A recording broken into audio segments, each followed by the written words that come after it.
stop all communications. That happened here under my watch after Speaker Pelosi's visit to Taiwan 14 months ago, and we supported her right to visit Taiwan.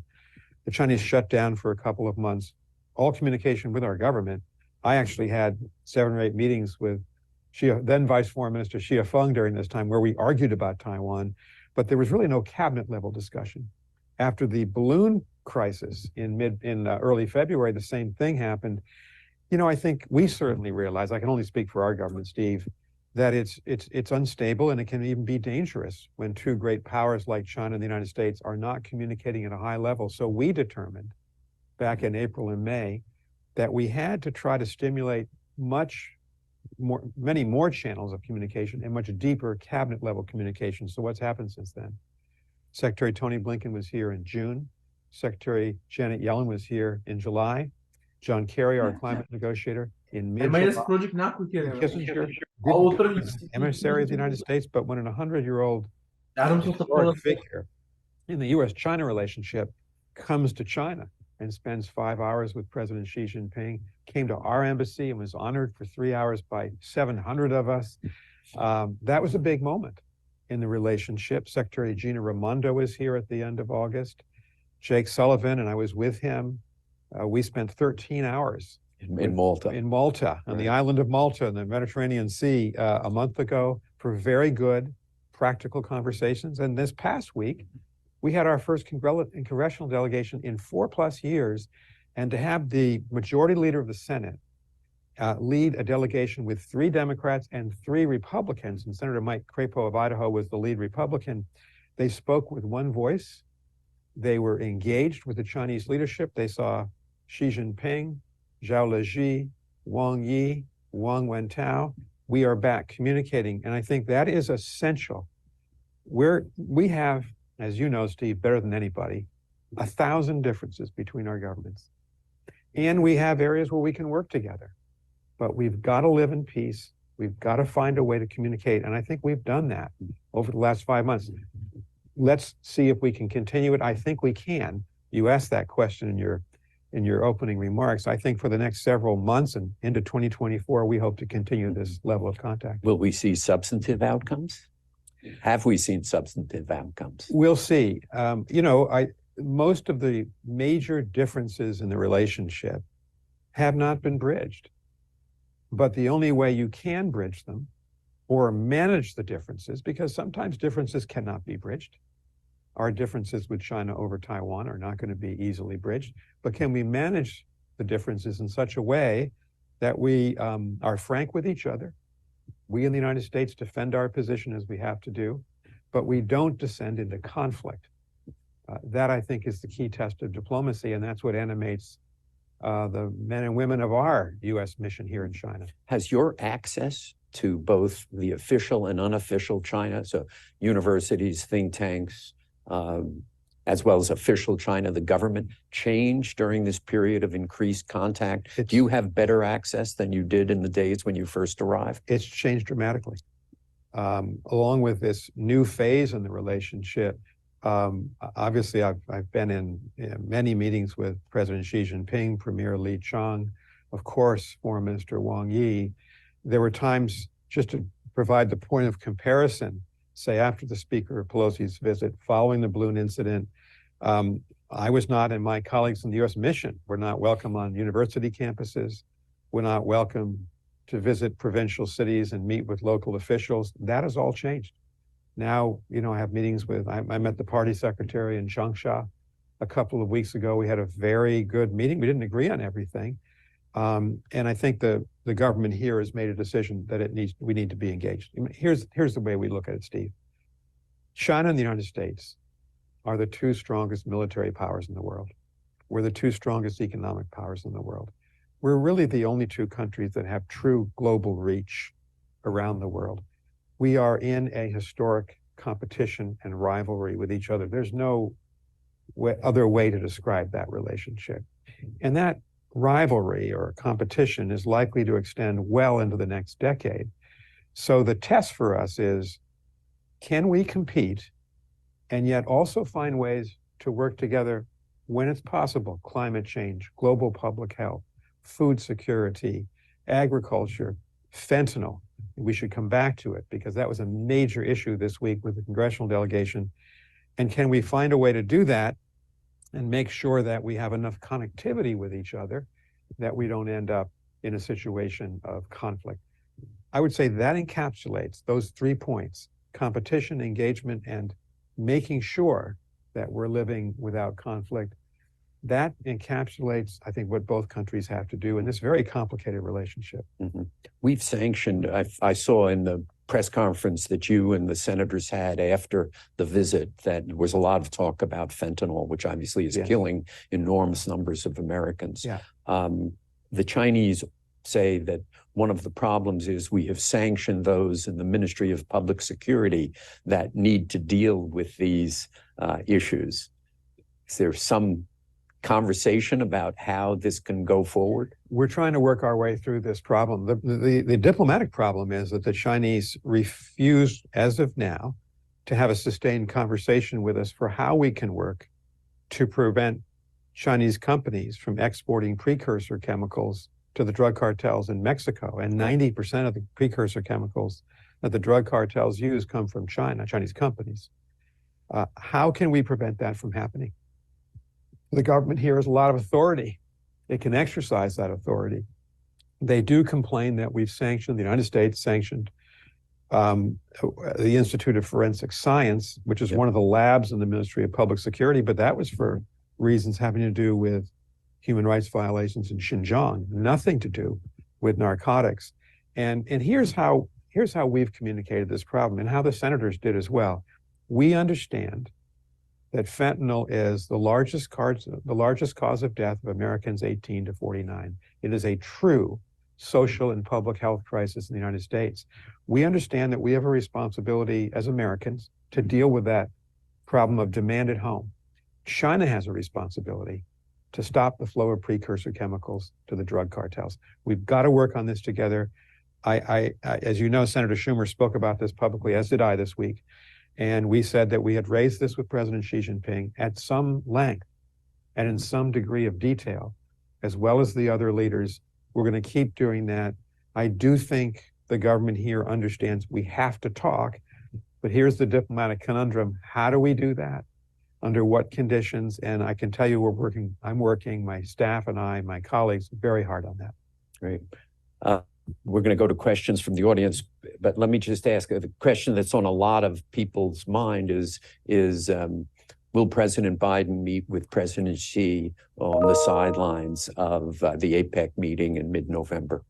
Well, President Biden has spoken several times publicly over the last several months saying he hopes that there will at some point be a meeting with President Xi Jinping, but no such meeting has yet been worked out. So, you know, I think we talked before about the continuum of here. We've seen a lot of American cabinet secretaries come here.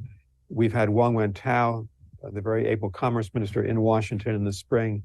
I do think there'll be other Chinese ministerial visits to Washington. We'll see about a head of state meeting.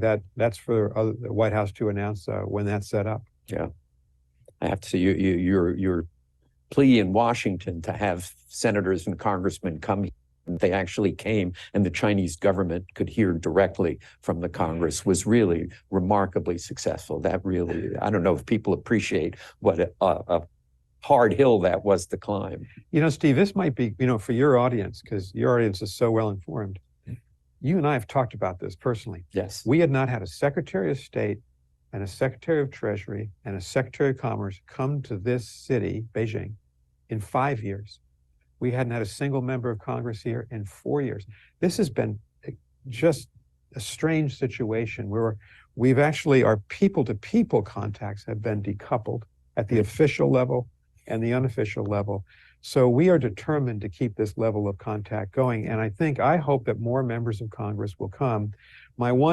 I started working with Senator Schumer on this visit that happened this week in June, back in DC.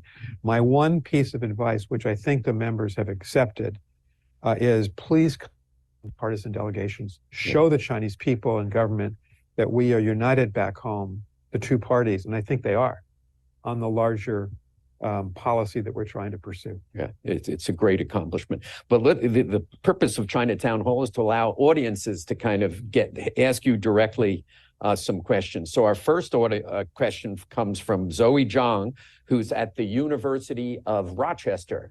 So Zoe, ask your question. Thank you for an amazing address, Ambassador Burns. My question is, as we look ahead, how do you perceive as the pivotal domains of cooperation and contentions in the U.S. China relations? And how could academics and researchers play a role in fostering a deeper comprehension of these dynamics? Thank you. Thank you very much, and thanks very much. You're at a great university in New York State, one of our greatest. So thank you for your question.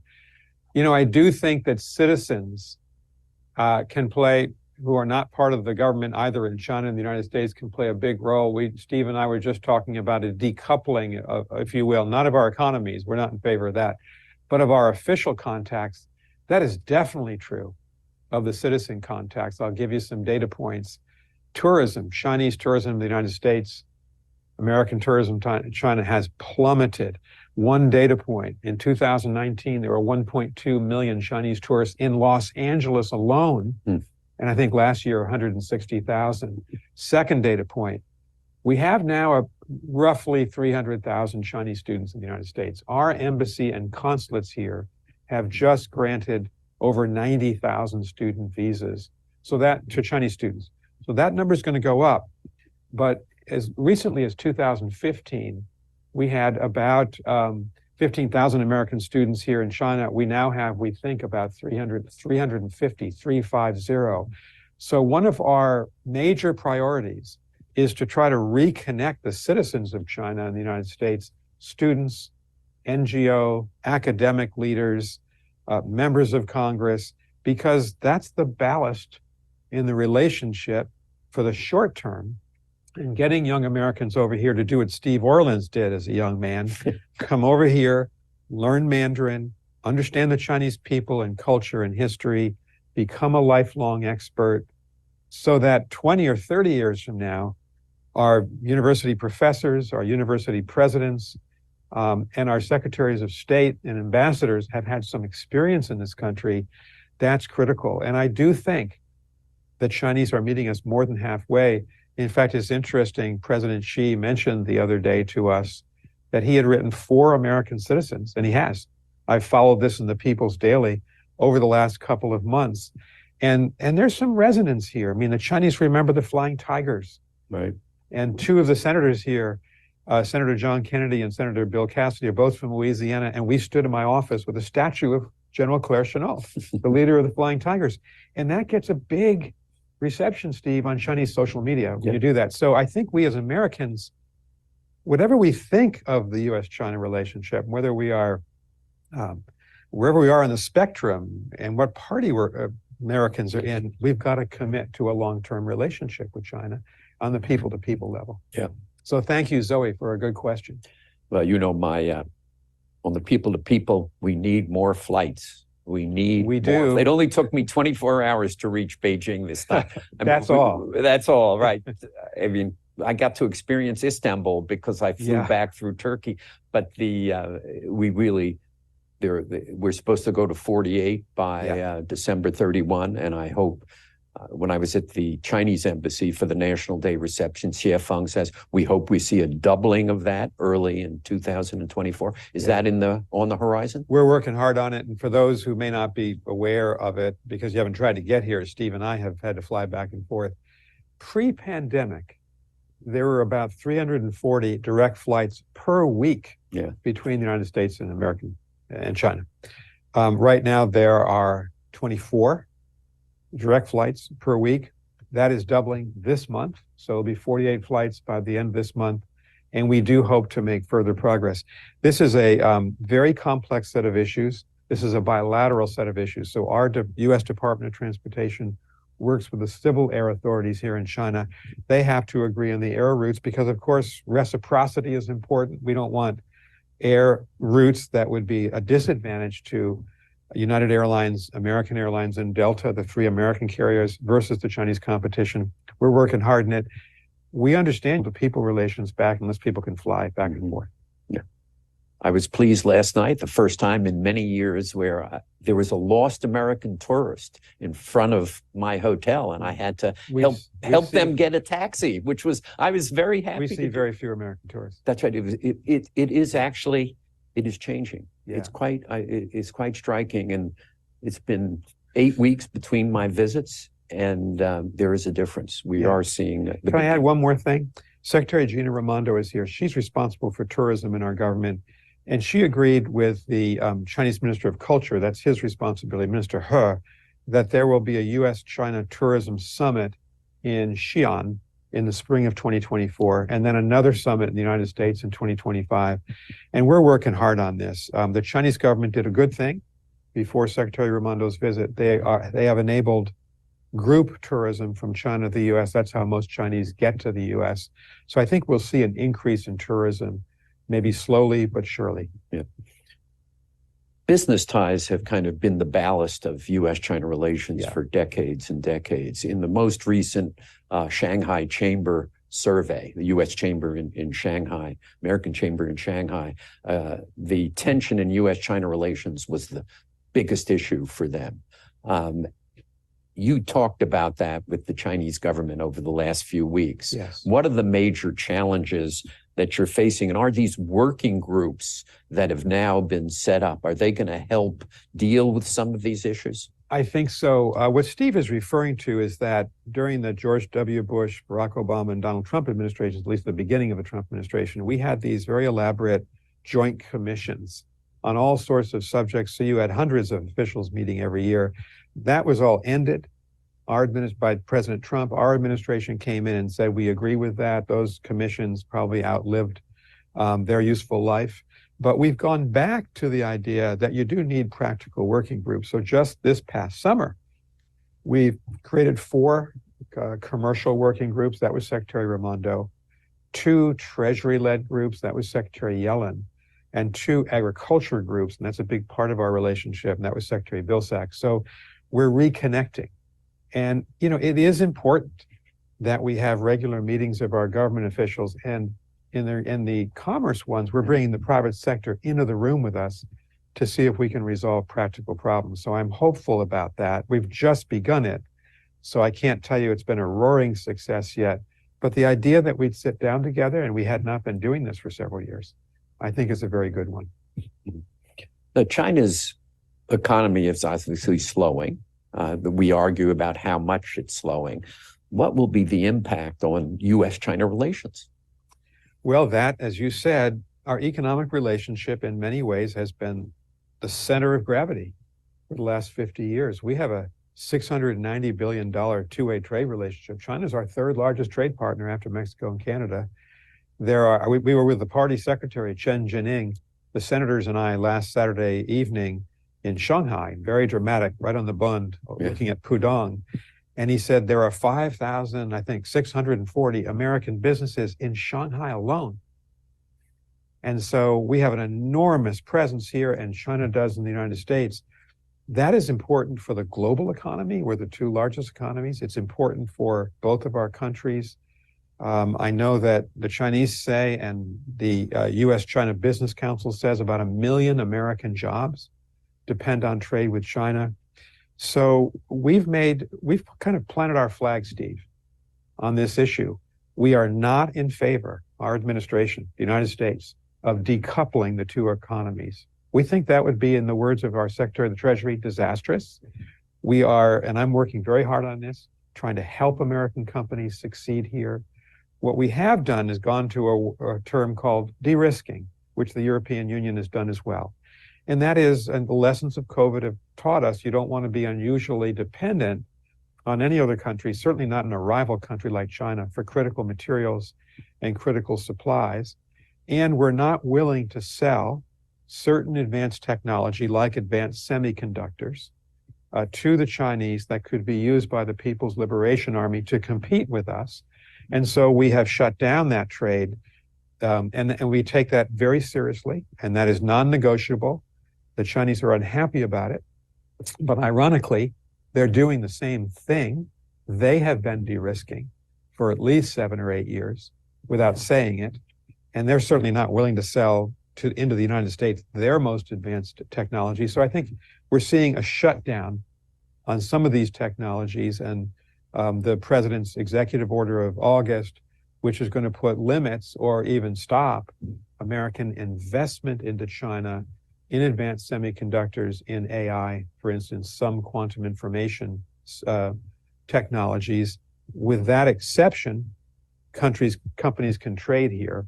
And so the de-risking versus decoupling, these two terms of art, have become very prominent in this relationship. Yeah. In terms of the restrictions on capital flowing, the executive order, I think the question that those in my former life on Wall Street ask is, are similar restrictions going to apply to Japanese, Korean, EU, and British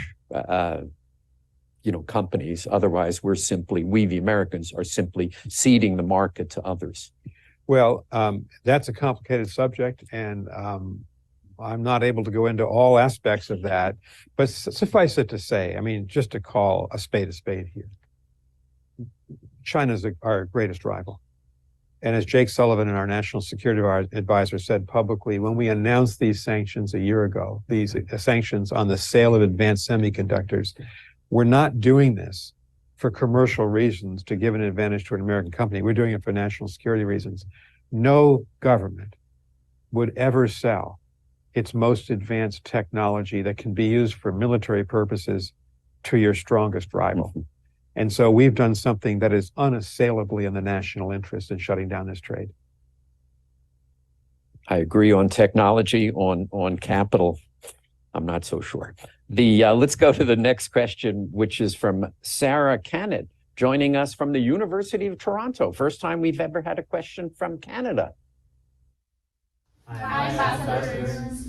We're students from the University of Toronto, and we want to thank you for choosing our question.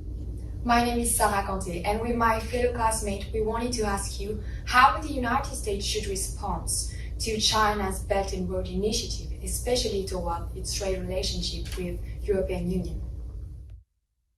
Thank you very much. I've been to your university. A friend of mine, Ambassador David Wright, is now teaching at University of Toronto. So thanks very much for the question. And I know there are a lot of Canadians involved in this relationship, and you've got a great ambassador here as well, in Jennifer May. Thanks for asking about the BRI, the Belt Road Initiative. As you probably know, just next week, the Chinese are hosting a major summit to mark the 10th anniversary of the Belt and Road Initiative. President Xi Jinping is going to welcome a lot of world leaders here who are part of that program.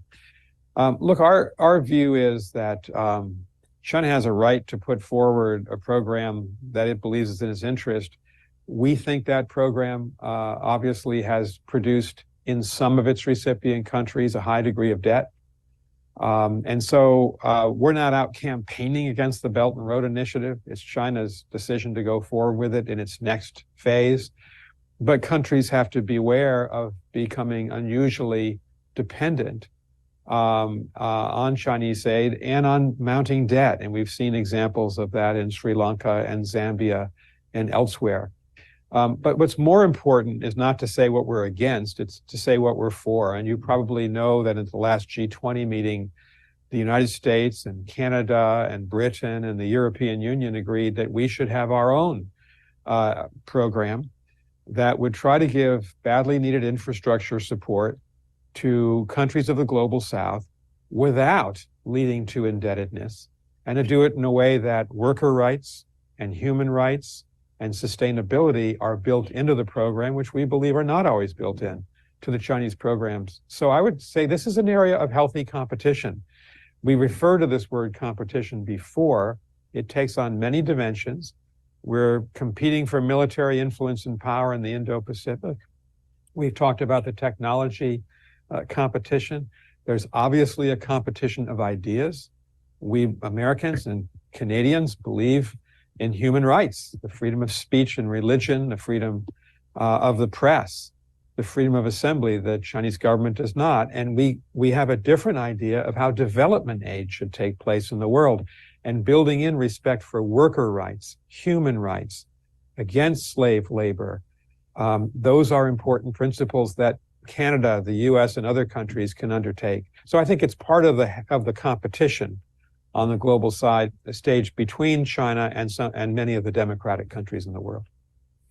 Let's talk about people to people and young people especially. You know, there's a letter circulating from young Americans and Chinese expressing their worry about U.S. China relations and where it's heading. What's your message really to young people? I mean, these are graduate student level folks. My message to young people all over the world and in the U.S. and Canada and China is engage with each other. If this is going to be the most important bilateral relationship in the world, and it is, if we are the two strongest powers, we've got to find a way to live together in peace. It would be insanity to think that we would allow this relationship to descend into conflict or war. We're not going to do that. And so our people have to work together, study together, do business together, learn Mandarin. If you're Canadian or Brit or German or American, if you're Chinese, you know, study in the United States. Our door is open to Chinese students. We want Chinese students to walk through the door of our universities. I was a university professor, taught many, well over 100 Chinese students in 12 years, and they're great students. I don't see how we think of the future of the world if you're a young person and not think of the China and other countries working together on climate change, for instance, or working together on global health as we try to foresee what the next global health challenge will be when mercifully the COVID crisis is finally over. So we have to think that we live in the same world and therefore share the same responsibilities. And, you know, doing what students do, which is to learn languages, understand the culture, that's critical. That's my advice. Yeah. Let me ask a very specific question on this. So the embassy and the consulates work very hard in issuing visas. So I saw the line when I came down. Right next door. That's right. It's in this building. When I arrived at 6:30 this morning, there was already a long line outside. The same is true of the Chinese embassy in the United States and the consulates. There has been an unusual increase in people being granted visas, arriving in the other country and being denied entry and sent back. So I'm aware of Chinese who've arrived in the United States have been sent back, and I'm aware of Americans who've arrived in China and being sent back. It's obvious, it's not a huge number, but it's terribly discouraging. What can we do to fix that? Well, in either country, an American being given a Chinese visa, a Chinese being given an American visa, that's the first step in traveling. The second step is to enter the port of entry, whether it's New York or LA or Shanghai or Beijing. And there at the border, of course, you have to go through both immigration and customs in both countries. The numbers are not big. The vast majority of Chinese and American travelers get through immigration and customs and into the taxi cab or the Didi or the Uber and on to their visit.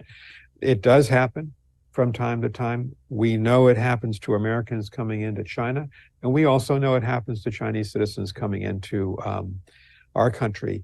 The last thing I will do is question the responsibilities. I will not question the responsibilities of the very brave civil servants in our Border Patrol.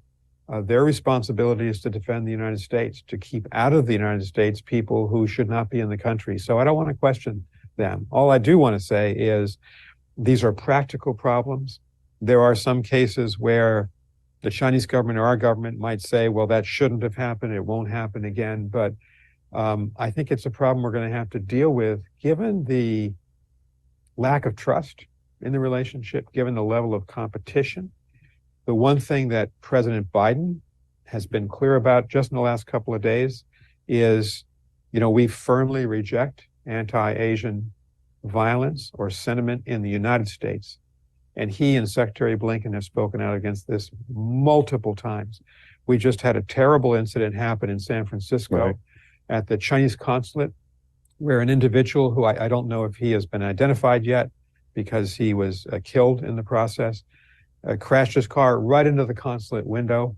We take very seriously our responsibilities to protect the Chinese diplomatic establishments in the United States And I can tell you, I believe the Chinese also take seriously their responsibility to protect our embassy here, the building that we're in, our consulates in Shenyang, Wuhan, Shanghai, and Guangzhou.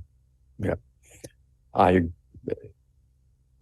While the numbers are very small, it has an outsized effect on kind of the perception of Chinese going to the United States and Americans coming to China. Even if it's only 5 people a year, it gets blown way out of proportion and really has a very negative effect. And Steve, excuse me. Yeah. Please proceed. Go ahead. I just wanted to say, we also live in a rumors. I hear from countless Chinese. I've been traveling all around the country here the last 10 months. And I hear from all sorts of people in South China, in East China, in Central China, you're not giving out visas. And I'll say, we just gave out 90,000 visas. Right. It's the rumor mill. Yep. Or you're mistreating people in New York or LA at the point of entry. And I say, but 99% of the Chinese travelers go through. So I think, you have to kind of hit back at rumors when they become, when they distort the reality that exists in the relationship. Yeah. I think you should, would you kind of address the Chinese people on these issues? So if one of the state-owned medias wants to interview you, give you the opportunity to kind of talk about that, because I think you're right. I'm constantly saying that's not true. That's not true. Because it's better if it comes from Nick Burns than Steve Orland's. Well, I wish we lived in the world where I could sit down in front of Chinese CCTV and say what I wanted to and not have that edited or distorted by the state-controlled press. I mean, the reality is when you deal with the state-controlled press here, they often will completely fail to report any kind of constructive criticism, and they'll only report when you say something positive. That's not true of Chinese diplomats in the United States. They can write op-eds in the Washington Post, which nobody edits. And that's part of the problem we face here. But we have millions of followers on Chinese social media of our embassy accounts. And we try to get our point of view across. We do have censorship. We are subjected to censorship here, Steve, and it's part and parcel of the relationship. I think I would be so happy to be able to sit on a CCTV set like this and not be edited or distorted. We should move in that direction. I think it's actually the Chinese should move in that direction. Yes, of course. Yeah. And we should engage with the Chinese in terms of talking about that. Next question from Shaylin Martinez from Long Island University, where my father taught. Wow. Hello, my name is Shaylin Martinez. Yes. I'm a junior at LIU. Majoring in criminal justice. I am honored to have been selected to represent LIU's Roosevelt School today. Ambassador Burns, what advice would you give to current undergraduate students who are not international relation majors, but have strong global interests, and how to best learn about China and then contribute to positive U.S. and China relations as future global leaders? Thank you. Thank you, Shaylin, and all best to everybody at LIU. It's a really good question. You don't have to be an international relations major to prepare yourself for professional success and, frankly, our responsibility as citizens for the extraordinarily complicated world that we live in. And I guess my advice would be this. If you're a criminal justice major, and that's such an important major for our world today, take the time, if you can, to learn a foreign language. If it's possible to take a summer or a semester from LIU and come over and study at NYU Shanghai or Johns Hopkins in Nanjing or at Schwarzman College in Tsinghua or at Duke in Kunshan, just north of Shanghai, I think it'll pay off because it's very important for Americans to see China, this enormous country, this extraordinary 5,000-year-old culture, to appreciate the dynamics here.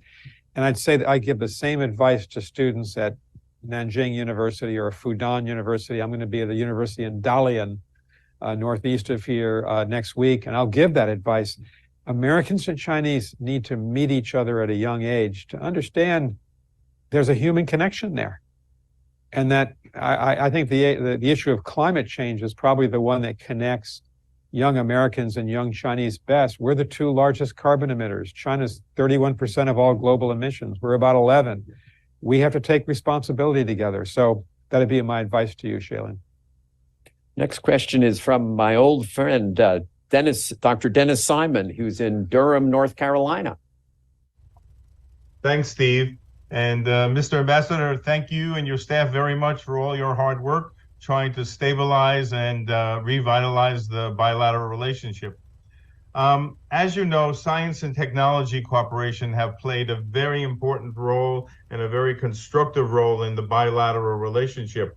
The S&T agreement was originally signed in 1979. In fact, it was the first agreement that was signed between the two countries after normalization. And it was up for renewal, as you probably know, in August, but it wasn't renewed, and instead it was extended for a 6-month period. Do you think that the agreement is eventually going to get renewed? Or perhaps maybe we even need a new agreement, a STA 2.0?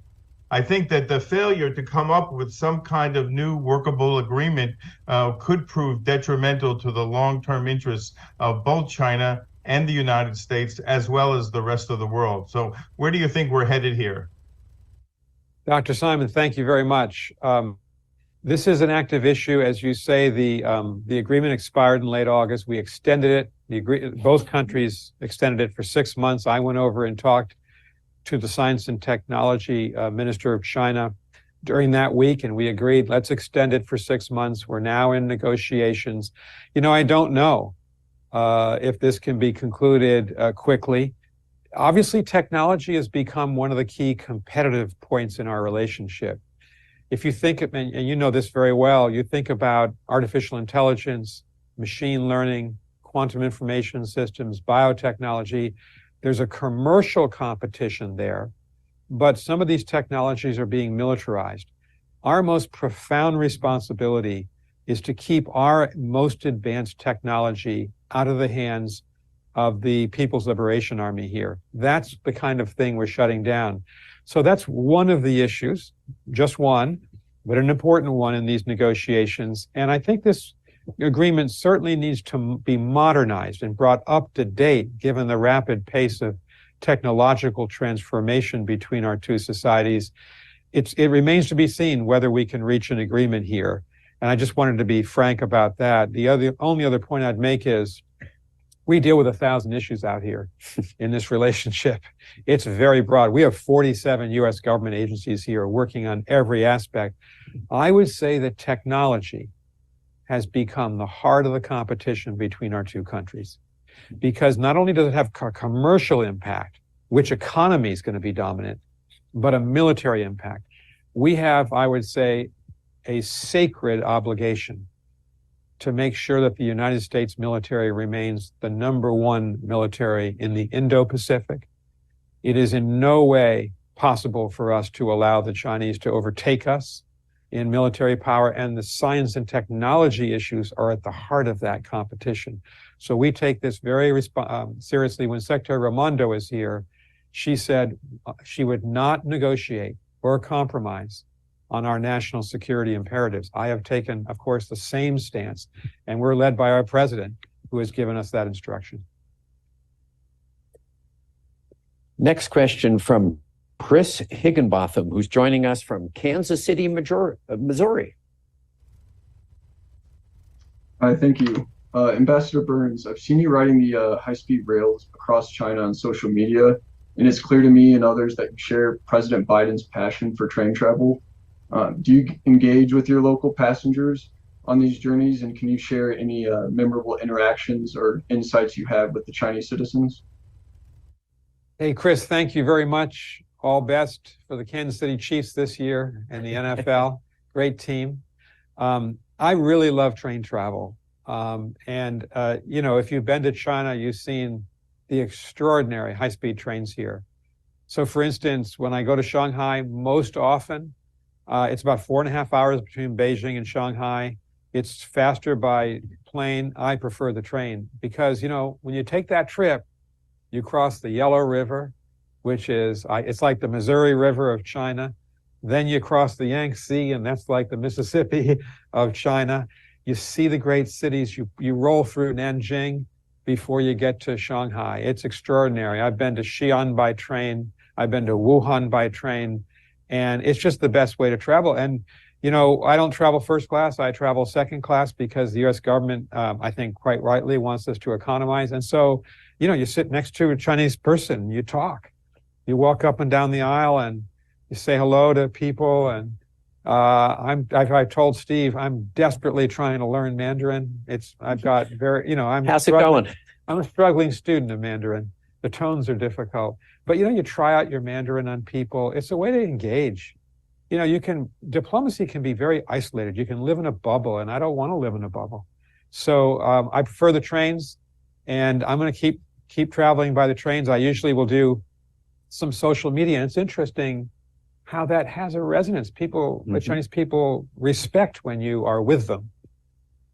Maybe you say something positive, and I think it's very important, despite the competition, that we say to them, you have a great train system. We admire you for that.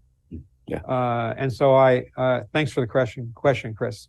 Yeah, I love train travel too. And one of my dreams, which I guess is not going to be realized, having been a regular commuter between Boston and Washington, right, on a very slow train. Amtrak's getting better.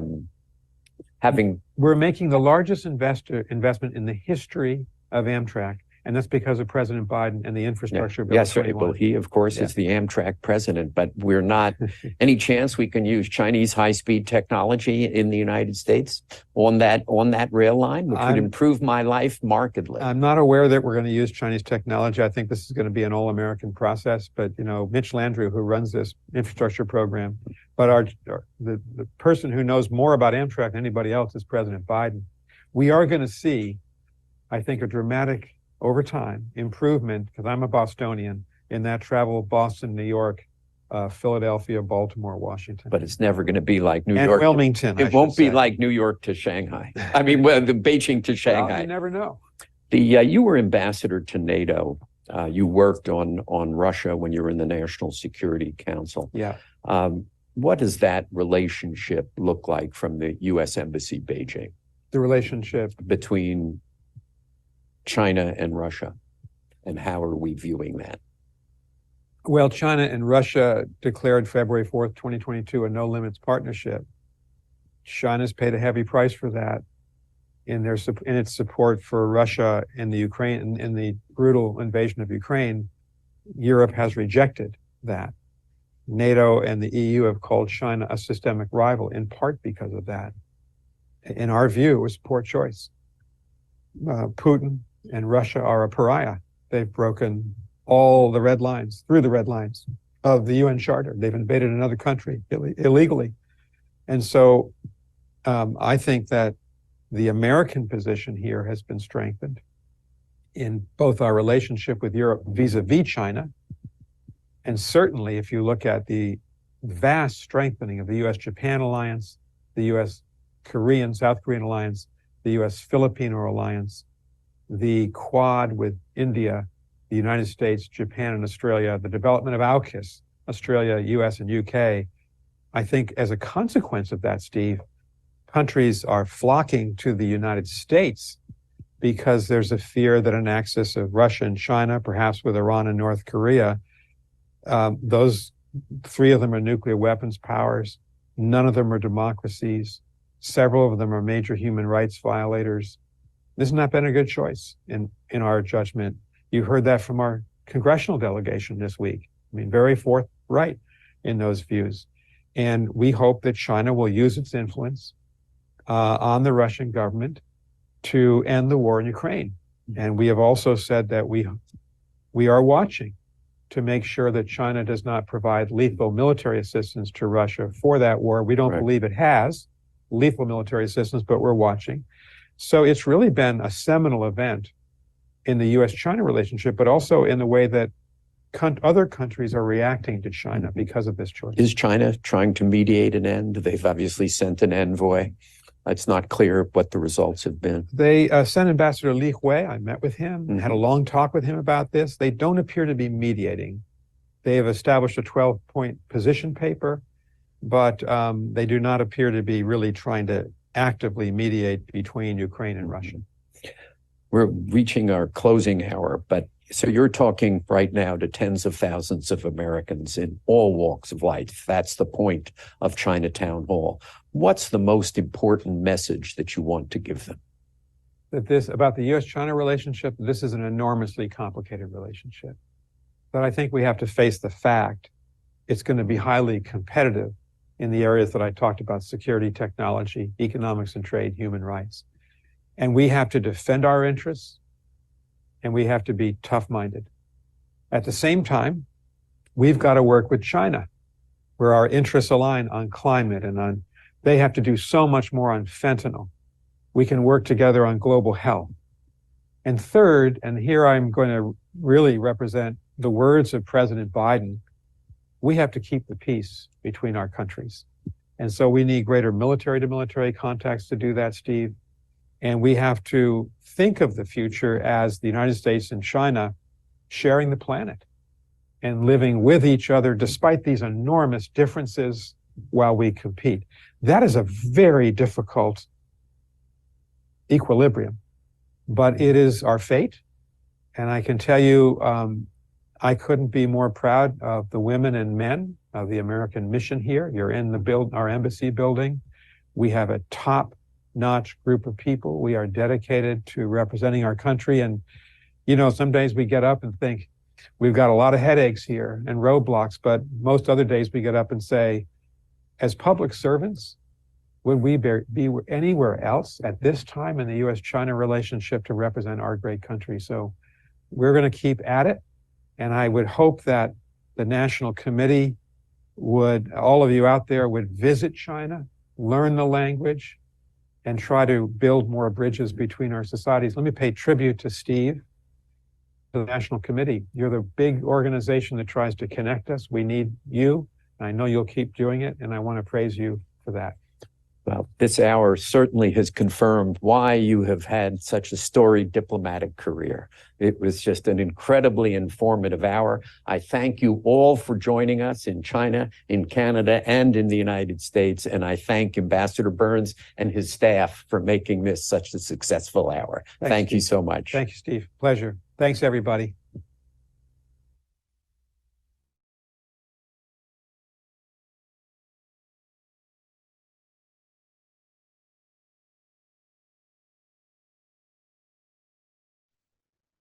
Thank you, everyone. I hope you can all hear me. Sorry, I should check. Can you all hear me? Okay, perfect. Thank you. Yeah, I apologize again for the tech issues. I'm actually using a different computer, hoping that it would not be causing any issues, but apparently unfamiliarity was a major issue. But anyways, we're very glad you are able to stay with us, and we are the Center for East Asian Studies here at the University of Arizona. We're our Title VI National Resource Center that focuses on East Asia, and we're supported by the U.S. Department of Education.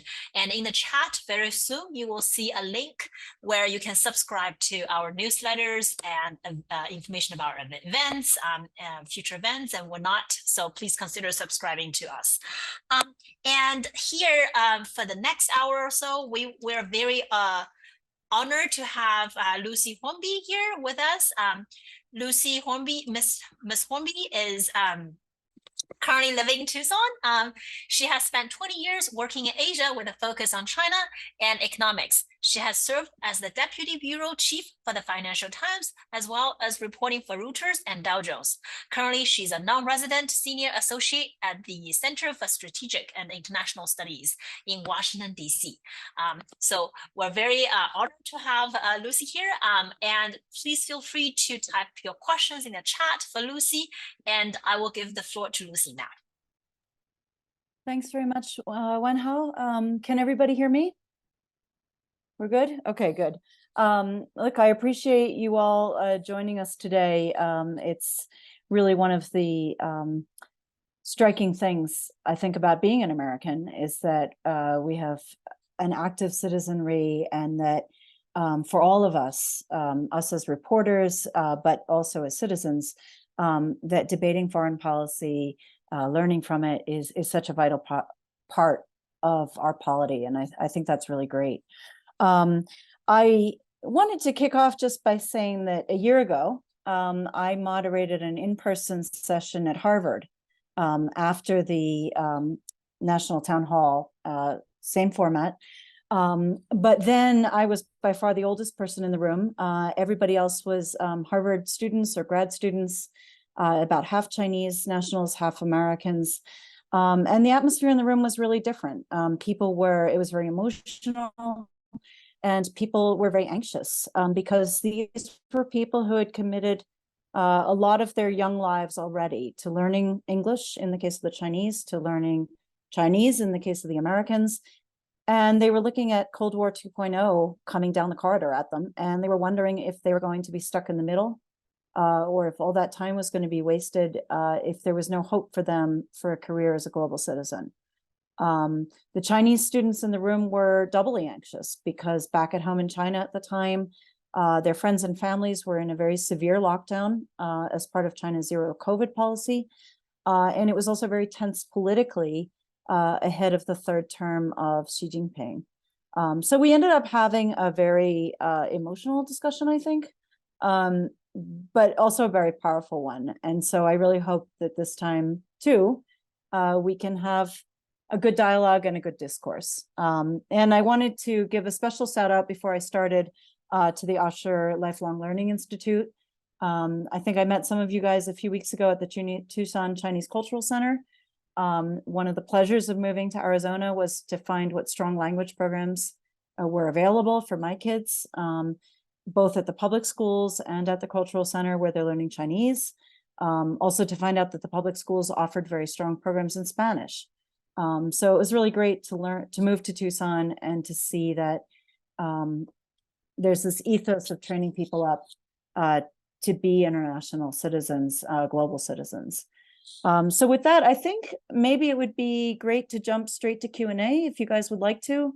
Of course, I can talk forever about China. I lived there for 20 years. It still has a very warm place in my heart.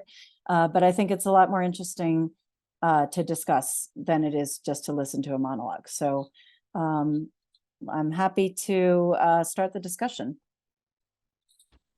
Yeah, once again, you can just directly type your question, or if you would like to just speak, just give me a sign so that I know, so that we don't have two people talking at the same time, if that's okay. Any questions? People might be typing. Comments, questions? One thing I thought I might somebody's hands up. Yes, Frederick, please. Hi, how are you? Forgive me, I'm not sure if I'm going to pose this properly, but I'm thinking about the history of China and the United States, and I'm going back to the end of the Second World War, the fact that we tried to help China as best as we could when the Japanese had taken over good parts of that country. And we had a good relationship, obviously, with Chiang Kai-shek. And then, of course, in China, you had the conflict, and the Communist Party basically won out.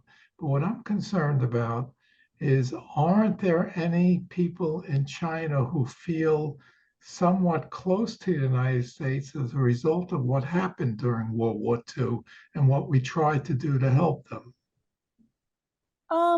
I think there are some. I myself, having been born sometime after the Second World War, for me, this is a process of learning about history.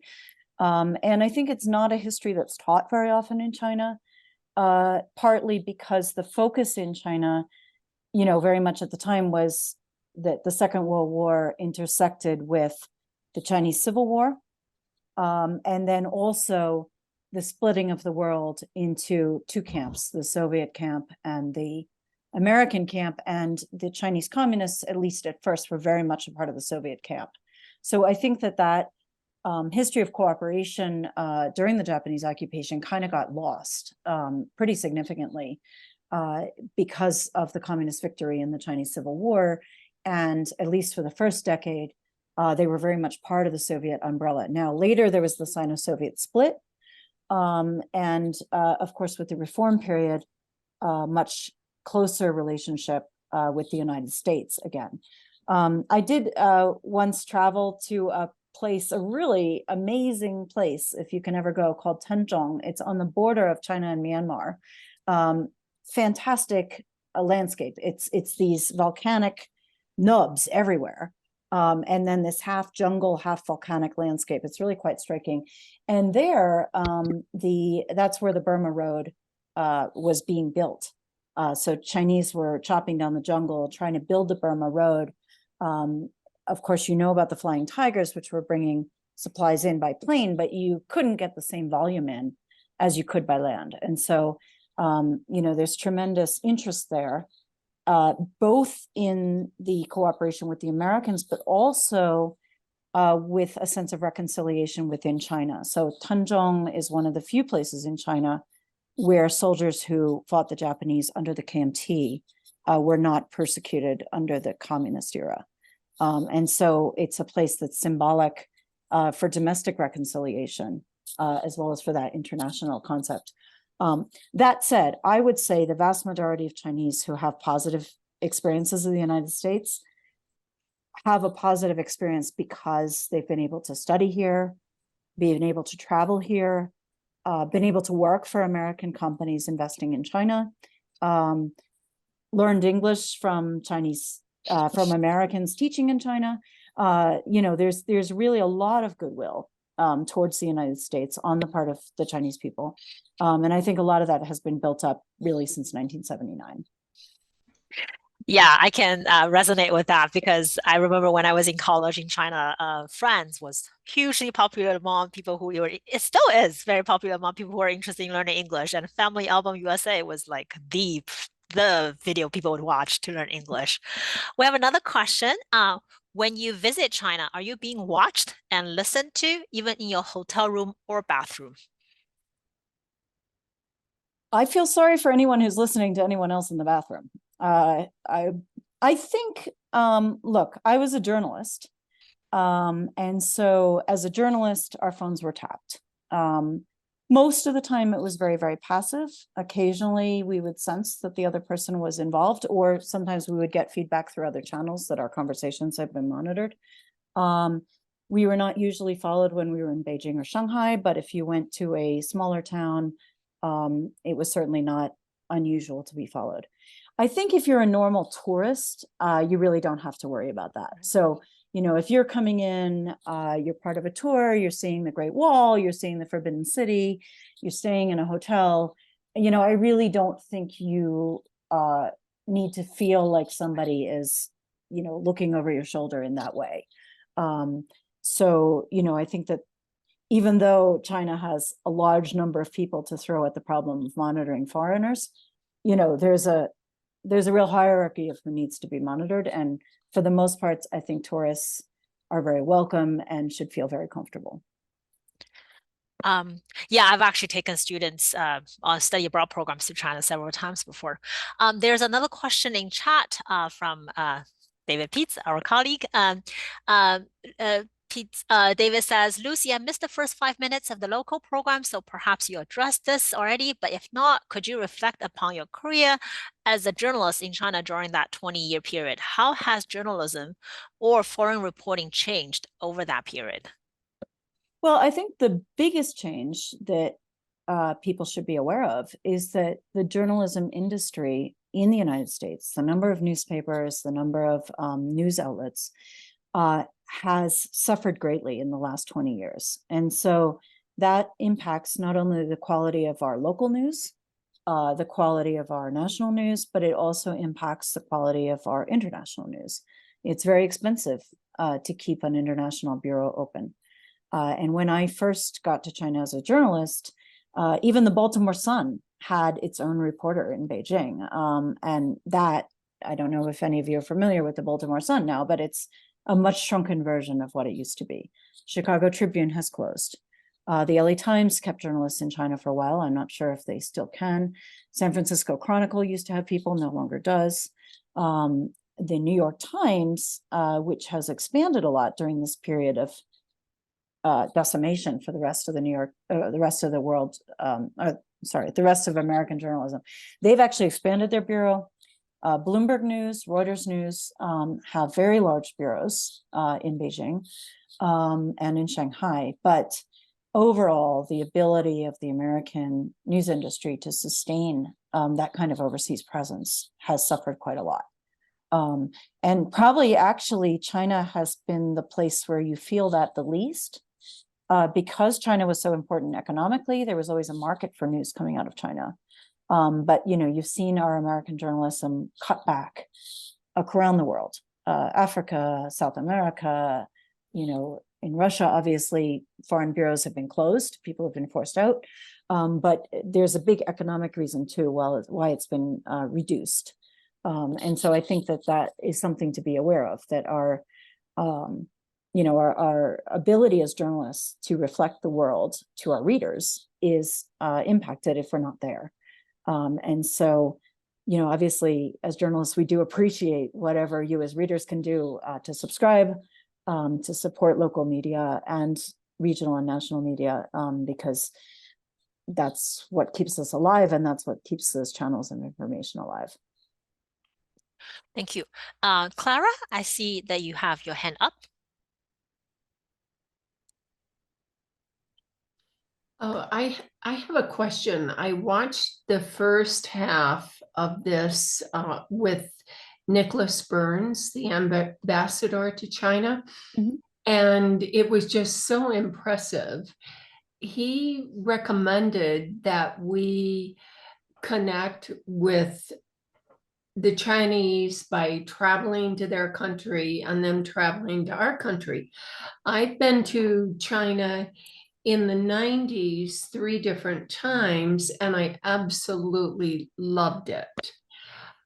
Now, and this is another question with regards to journalism, I would be, and I really hate to use the word fear, but I would hate to really be in China if they invaded Taiwan. What would they do with the American tourists? I don't know. This is a whole different world we live in. I had no problem in the 90s traveling to Russia, to China, to wherever I wanted to go. But I do wonder about that, the safety. And especially now that we're like, Israel has been attacked and hostages have been taken. And I do wonder about that. Nicholas Burns, the ambassador, didn't seem to feel that was a problem. What do you think? That's an interesting question. I think it would be a big unknown. I think if we saw an invasion of Taiwan by China, that would throw a lot of things up in the air in many respects. Including probably tourism. That said, there's been tensions, sometimes very acute, sometimes less acute, between China and Taiwan, since 1949, really. I don't know if we can predict the future accurately enough, in terms of our personal travel choices. And I do think overall, being a tourist in China, for the most part, you're physically quite safe. You're very welcomed. I think if you have a major geopolitical event like that, it's very hard to predict. But I don't think that personal safety is probably a big concern at the moment. One thing, though, that Mr. Orleans and Ambassador Burns did talk about, though, is it's very expensive to get to China right now. Like the plane ticket is just unbelievable. And that is largely a function of the fact that there aren't many flights going. I forget what stat they gave. I think they said there used to be 350 a week between our two countries. Now it's down to something like 40. Many people find it cheaper and easier to go through third countries, but then it's a very long trip, so I think that's one thing that people would hope to see resumed. We can have on the higher level, we can have these sort of geopolitical tensions, maybe structural tensions, but on an individual level and a commercial level, you're just not going to see a lot of tourism if it's not affordable, both in terms of time and in terms of money. And so I think having those flights come back on will make a big difference.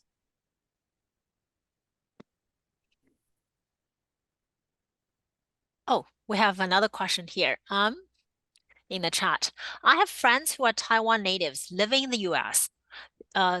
Are not worried as much about China invasion to Taiwan. I just visited Taiwan last August. Certainly no sign of feeling of invasion. Taiwan controls the number of visitor visas from China. Oh, it's a comment. Yeah, I think that I would agree, right? Yeah. I mean, do you agree, Wenhua? Yeah. Sorry. I also think that the US and China are much more connected than the US and Russia, and certainly the US and Hamas.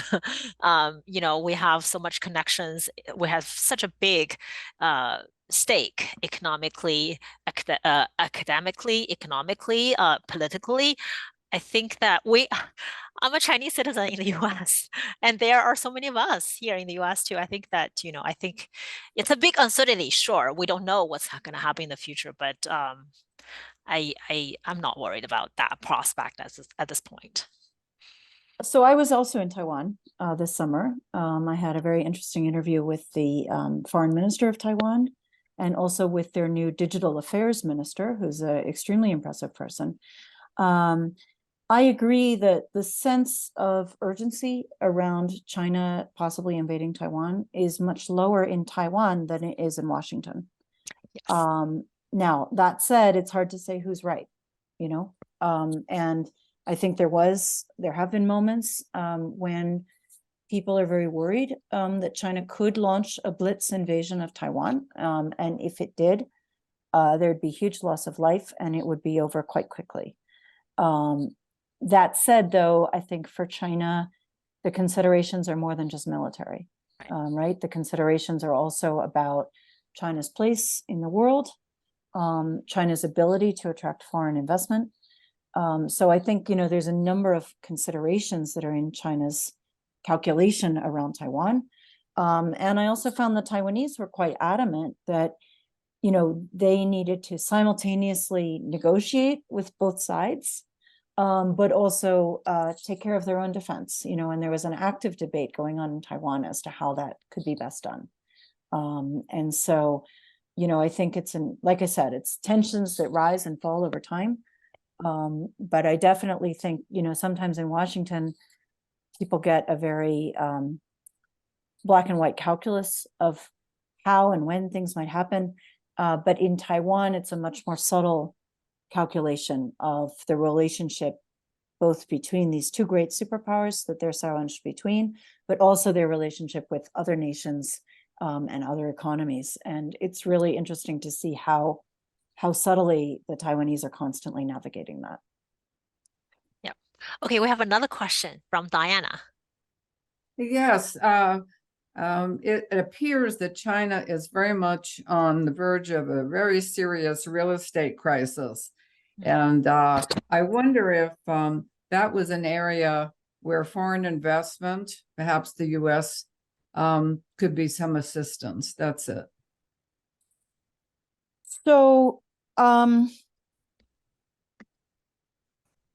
if I were a foreign real estate investor, I'm not sure I would invest in Chinese real estate, to be honest. And one of the big reasons is that they've had an enormous boom, almost a 40-year boom in real estate.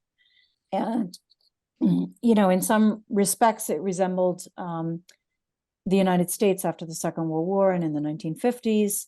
You had a sudden burst of demand from middle-class people to live in comfortable homes with, very decent plumbing and comfortable furniture.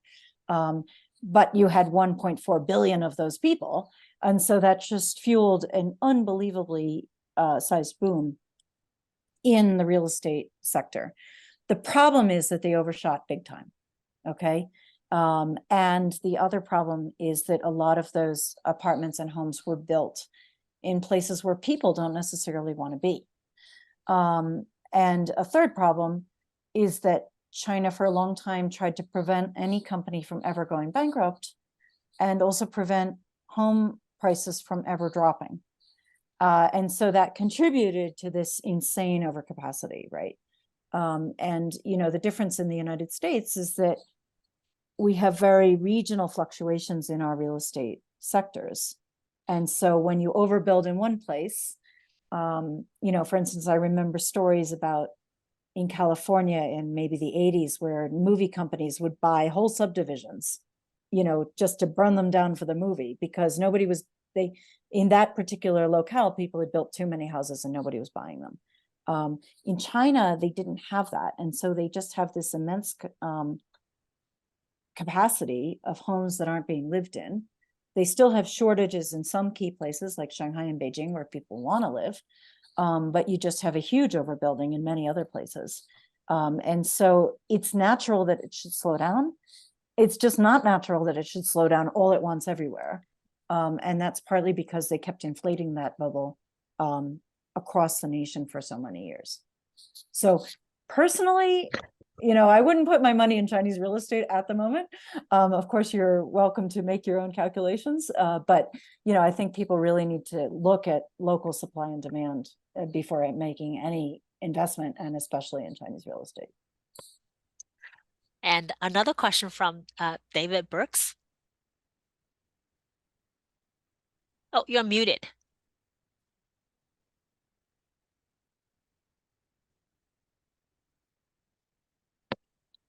Oh, you're still muted. Maybe you could type your question, ma'am, because we can't hear you.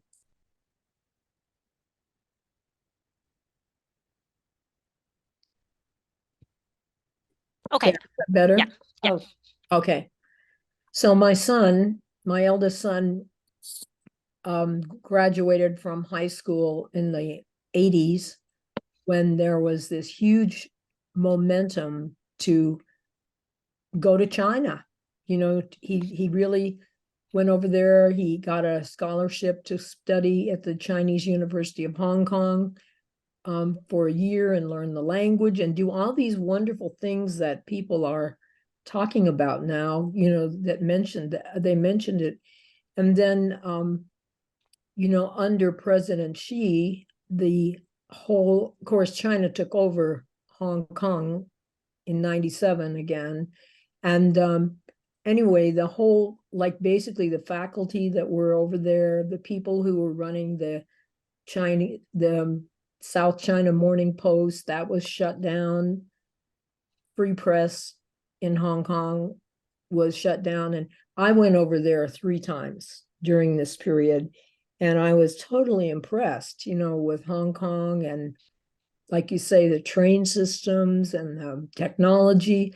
But now I feel there's just such a different atmosphere that with Xi's, how can I say, he has a much more aggressive attitude, I think, toward spreading China's influence in the world than like Deng Xiaoping seemed to be more open to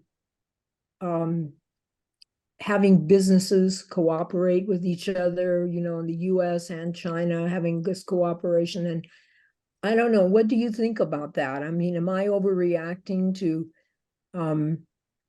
like the Belt and Road Initiative is they're making inroads in a lot of places in the world right now. And I mean, do you feel, I was in Hong Kong after the Chinese took it over, and I did feel the mood had changed. This whole, the quote, freedom that had been there to speak had changed. And it made me less interested in going to China myself because of I felt there was a lot more friction going on between our countries. And I guess I'm wondering if you think I'm overreacting. I think you're being clear-eyed. You know, I think that we have to be very clear, and certainly as journalists, we were very clear that this is a country that's run under a very different system, which is a one-party dictatorship, and that is how it's defined in their constitution. And so, you know, there's no point in lilycoating that, right? I think that especially for a long time under Deng Xiaoping, there was a lot more tolerance of openness, not just Deng, because, you know, things could be pretty tight on the local level well into the 90s. But there was a different philosophy. And there was the philosophy that China needed the outside world for China to grow. Right. And I think under Xi, you know, two things have happened. One is that he is a fundamentalist when it comes to, you know, how he thinks a communist party should run a country. And so he wants to bring it back to those roots. I'm not sure that everybody agrees that that's the way they want to live their lives, but, you know, within the party, you know, that's the goal for how the party should run things. So I think he appeals to those, if you want to say fundamentalist or conservative elements within the party. And then I think the other big thing that has happened is that, you know, in 1979, when Deng Xiaoping started the reform and opening up policy, on a per capita basis, China was poorer than Sierra Leone, which is a pretty dramatic, you know, comparison. Right. And over those 40 years of being open to the outside world and allowing investment in and allowing companies to flourish, many Chinese now live lives that we would recognize, right? They own a car, they travel overseas, they live in apartments, they get in huge fights over their children's schooling, they get mad at people who litter their neighborhood, they, you know, organize to protect their public parks. You know, in many, many ways, you know, the average Chinese life is not so different from the average American life, but the political system is entirely different. And I think that before Xi Jinping, people could overlook that a lot. I think for us journalists, it wasn't so easy to overlook because, of course, you know, we're always interacting with people who bump into the system. But now with Xi, it's impossible to overlook that. And I think there's also an attitude within China that, okay, now we've made it. We're not poor anymore. You know, we're big now. And so, you know, take it or leave it. Here we are. Here we are internationally, and here we are domestically, and this is the way it's going to be. You know, and I think there was, you know, that's a strong factor. It definitely changes the perception of how China is perceived overseas, but it's also responding to a changed economic and geopolitical reality. So, you know, I think we have to be clear-eyed, and I appreciate that you are. And I think that that's one of the tough things about the debate in the US is that the line between being clear-eyed and being sort of, you know, emotionally demonizing is a fine one, you know, and not one that every politician in Washington is able to or wants to tread, right? But the fact is that China is very large and is not going away. And so, you know, we need to see it for what it is, be fair to what it is and what it is not, and then figure out how we, you know, as Americans, respond to that in a creative and sustainable way. So I think I welcome your clear-eyedness personally. When you were a journalist, or you were saying there are newspapers that still have branches in China itself. Can they report the news without being censored? Yeah, so censorship, you know, this is something I often get asked by Americans because we're less familiar with it here.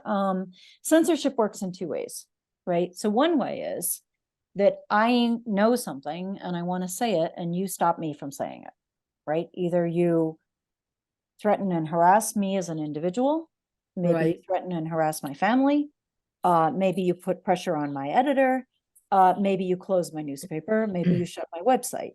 So all of that happens to Chinese journalists and has happened to journalists that I know. that's the Chinese media. That's the Chinese media's ability to report on their own society, which is heavily censored. And, you know, personally, I feel unnecessarily so, right? Because if there is an abuse at the local level, is there something that's going wrong? You know, it's a service to a polity to be able to explore that, discuss it, and learn from it. And there was a period from about 2005 to about 2012 where the Chinese media was serving that function. Now, the second kind of censorship, and this is the censorship that foreign journalists are under. The Chinese government doesn't edit what we write. They don't, for the most part, threaten or annoy or harass foreign journalists. But what they can do is they can severely limit your ability to find out information, right? Oh, So if I okay. don't know something, I can't report it, right? Or if I think something's happening, but I can't get a single person to speak to me about it. Mhm. You know, if I hear that something has happened and I go to a place and everybody slams the door and the police escort me out of town, or if you know, you're trying to report on a policy issue in China, and all of a sudden the academics who used to be very informative, they say, we're sorry, we can't take your interview requests this time. Mhm. That's the kind of censorship that foreign journalists operate under. So it's not that what we write is censored, it's that our ability to find information is limited. And so I think that that can be reflected. And then especially a lot of American journalists were expelled from China a couple of years ago, about 2.5 or 3 years ago. And so then you're trying to report on a place, but you're reporting long distance. And so it's very hard to avoid, you know, distortions from creeping in if you're not there.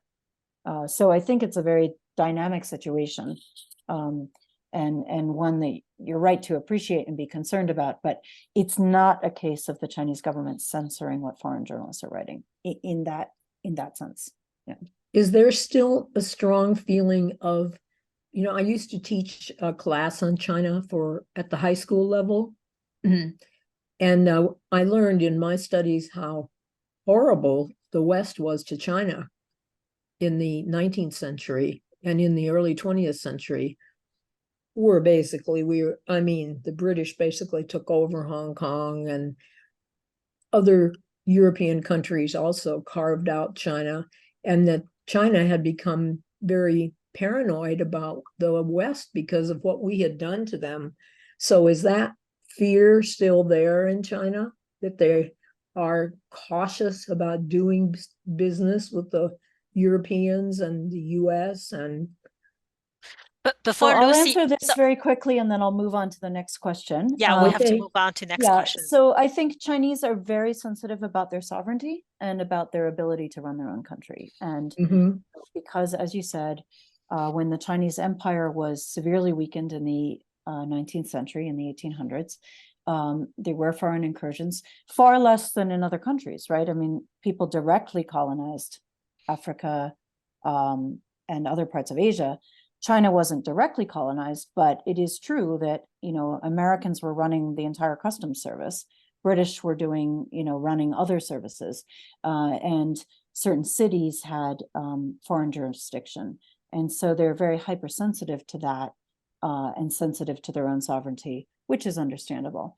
I wanted to move on a question from Zuyu W. I can't see your full name, sorry.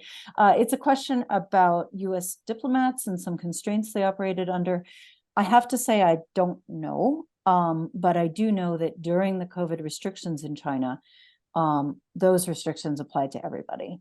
And so foreign diplomats would be included in that. And a lot of people found it very grating. But I certainly can't answer the specifics of the question you asked, so sorry about that. And I think we've got Clara Kramer here next. Okay, another question I have is, in the hour before, Ambassador Nicholas Burns said that he cannot speak directly to the Chinese people because everything that he says would be edited and it would not come across as what he is saying. Now, that's what I understood him to say. So speaking directly to the Chinese people from our ambassador is not a good idea. Did I misunderstand? I think you might have misunderstood a little bit. So there were two things he said. One person asked if he conversed with passengers on the train, but as I understand it, Ambassador Burns doesn't speak Chinese. So his ability to walk up to somebody and chat with them is very limited by not only his status as an ambassador, but also his ability to speak to them in Chinese. But what I think you were picking up on was he said that basically if he were to give an interview to a Chinese media, so CCTV, the Chinese state television station, or a Chinese newspaper, that would be heavily edited. Okay, so if he, for instance, some of the Chinese ambassadors to the United States, the most recent one when he left Washington, he put an op-ed in the Washington Post, and I assume that whatever he wrote ran in the Post at whatever their length guidelines are, and maybe with some corrections for grammar if there was any grammar problem. The American ambassador doesn't have the ability to do that directly into the Chinese media, and I think that that's what he was talking about. That said, there's a lot of public attention in China as to what the ambassadors are doing, what they're saying on the U.S. Embassy website, what they're saying on the U.S. Embassy Twitter account, and what they're saying in the U.S. Embassy account on Weibo, which is the Chinese equivalent of Twitter. And so, obviously, it's hard to communicate in depth in a 60-character message, but there's an enormous amount of attention to what the Americans are trying to say. And there's also a huge amount of attention to what is said in American papers, the American internet. Many Chinese access that, many Chinese speak fluent English. So there's a lot of attention to what goes on, but there's not the ability by the ambassador to put an op-ed in a Chinese newspaper. So I think that was what perhaps you were picking up on. It does sound like Ambassador Burns gives speeches at Chinese universities or meets with students. And certainly when I was in China, the US Embassy held receptions, diplomatic receptions, where they invited, in addition to other diplomats, they would invite Chinese professors, Chinese public figures. And so there were channels of communication if you could be creative about it. That's not exactly, but what I understood, except I got the impression that he was able to communicate on the trains, at least in a conversational manner, like, how are you? I'm happy to be here. You have a lovely country. But he would love to be able to go on their national television and tell the people that they're welcome in America, that he would like to have them visit and us visit them. And he said that just is not possible. Right. So that's the issue of basically what you said. Chinese media. And the other fact is it's equally expensive for Chinese to fly here as it is for us to fly there at the moment. And there's also a perception in China that when people get here, they may not be treated very well. So, people are treated rudely by border, the customs when they bash you through. People are treated very rudely. I know the ambassador tried to say that was not everybody's experience, and I'm sure it is not everyone's, but I know people personally who are treated very shamefully coming into the United States with valid visas and totally valid reasons for being here. So, I think, and not just from China, you see some very hostile behavior when you come in on airplanes from lots of countries. And it's your first impression of America, and it doesn't leave a good taste in your mouth. I think for the most part, Chinese are pleasantly surprised once they get here to see that people are welcoming. But they follow very closely reports of anti-Asian discrimination in the United States. They follow it closely, they take it personally. It gets huge play in Chinese social media. And so, you know, I think we need to be aware that that is a perception. Just as one of the earlier participants said that she would be hesitant to travel to China these days. You know, some Chinese are thinking, you know, maybe I'll go to Thailand instead. So, you know, there's a perception there, real or exaggerated, and I think it's a real perception. Yeah, and there's a comment in the chat from M Price. I have had numerous young people in China tell me that they are afraid of our guns. That Yes. news, shooting any kind, mass shooting of any kind, that news would get picked up in China very quickly, sometimes even faster than the US. Right. Because and it's there've been almost a few very sad cases, right? There've been Yes. very sad cases of graduate students who arrived here and then, you know, bad luck. The young lady ran into a person who was a psychopath, and was murdered. And, you know, in the US, it barely made the news, but in China, it was huge news, right? Yes. And a very sad case. Her parents had been taxi drivers. They had put her through college. She had made it to graduate school. She had gotten accepted at University of Indiana. It should have been a huge success, and she was murdered within a week of arriving, you know. Yeah. And so, like I said, we don't necessarily see that, right? We're worried about school shootings, we're worried about all sorts of problems, but a single case like that can be very get a lot of attention. Chinese are also fascinated by our gun culture, right? Like I've had so many Chinese tell us that they're amazed at American self-restraint. They're like, wow, you all have guns and you're not killing each other constantly. They're like, if Chinese had guns and we get in fights over the dinner table, more people would be shot. So, you know, there's a certain fascination with it, but there's also an appreciation, you know, that many, many people needlessly lose their lives because of American gun culture. And that's a fact, right? Yeah. And a lot of the additional context of this is that some of the very tragic events that affected grad students or undergrad students who are from China in the U.S., they oftentimes were the only child. They were from the only child generation, so it created this vast sense of tragicness among Chinese readers. But yes, my mom also jokes about how I should never marry an American because if we get into a fight, I will get shot. So, just any other questions? I think you may have killed the conversation with that. Oh, I'm sorry.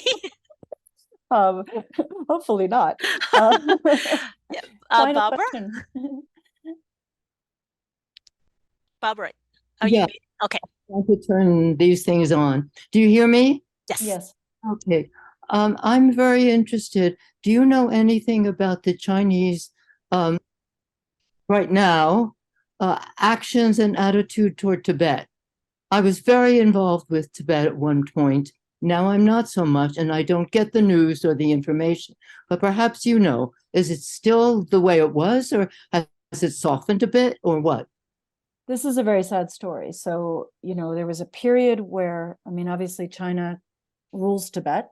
They claim it as part of their country, but there's a very distinct culture and language and religion there. And that, again, it goes in waxes and wanes, whether that distinct identity of Tibetans is tolerated or if it is suppressed.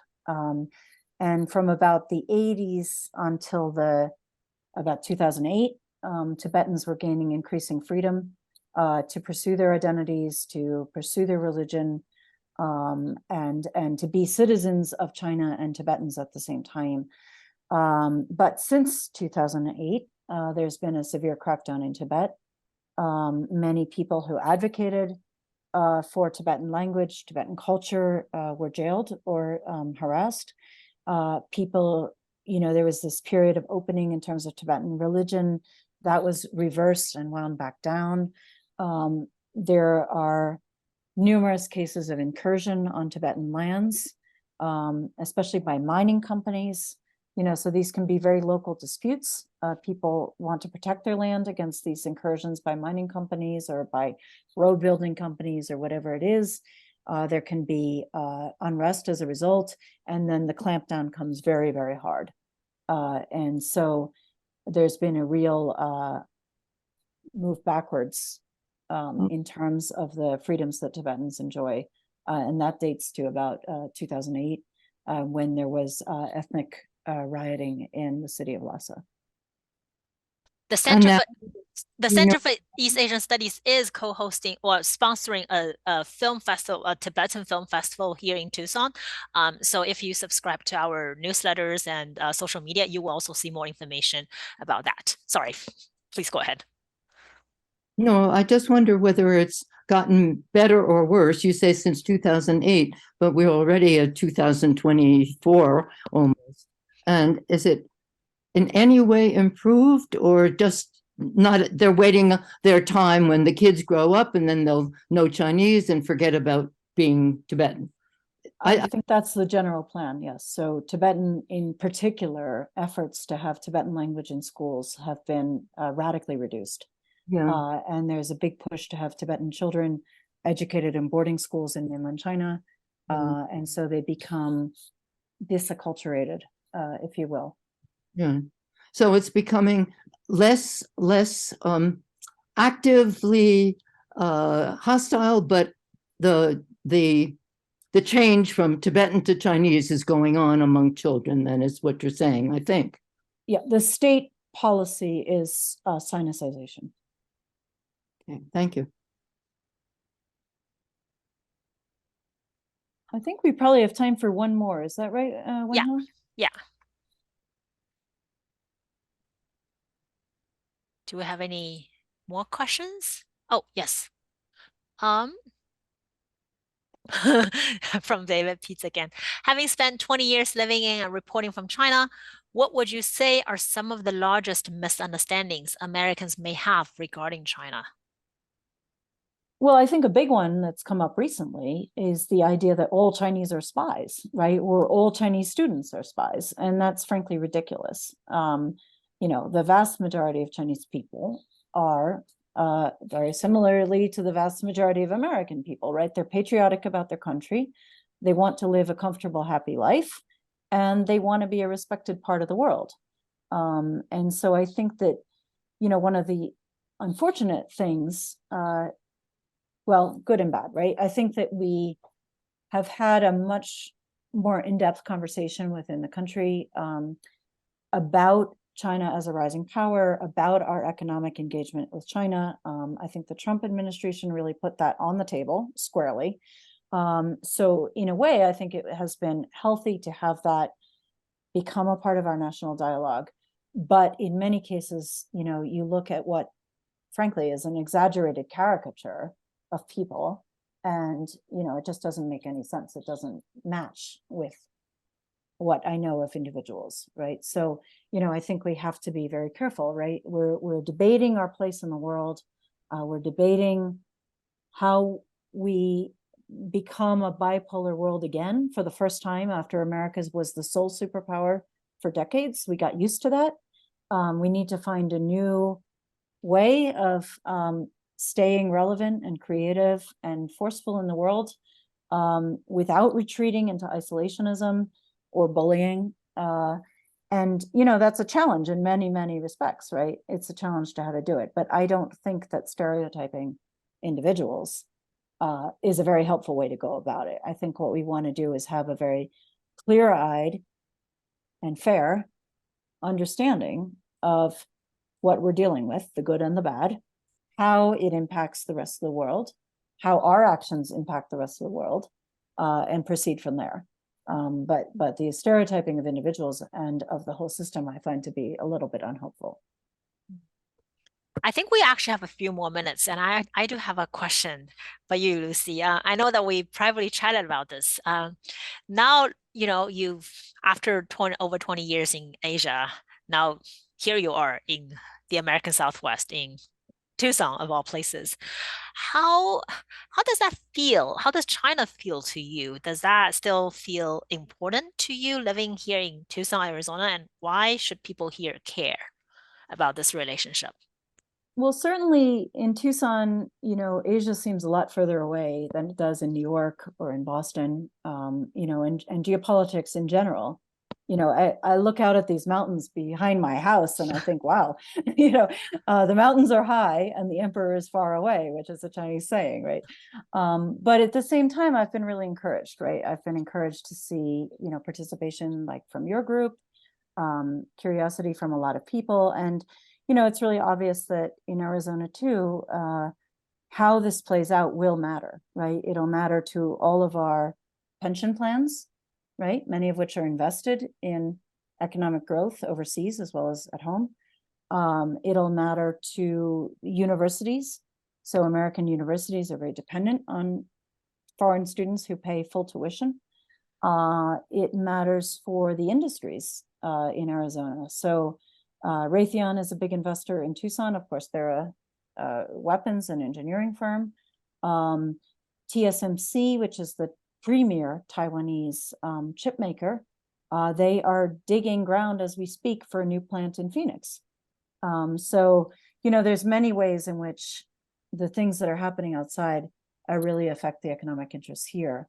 But most of all, it's just really encouraging to find a community of people who cares what's happening overseas and how we as Americans have our place in that. And that's something that, in Washington or Boston or New York, you feel very easily every day. But it's been encouraging to find it here as well. Thank you so much. And we are very lucky to have you here in Tucson, that we can have someone to tell us, to share the experience that you've had in Asia and in China in particular. Thank you all, everyone. We are at 5:56. I think, it's a Wednesday. I think it's okay if we end a few minutes earlier. Thank you so very much. We will try to send out the recordings. And I believe the recording of the national portion will be shared with us from the National Committee as well. And once again, please consider subscribing to the CEAS newsletters and also follow our social media platforms.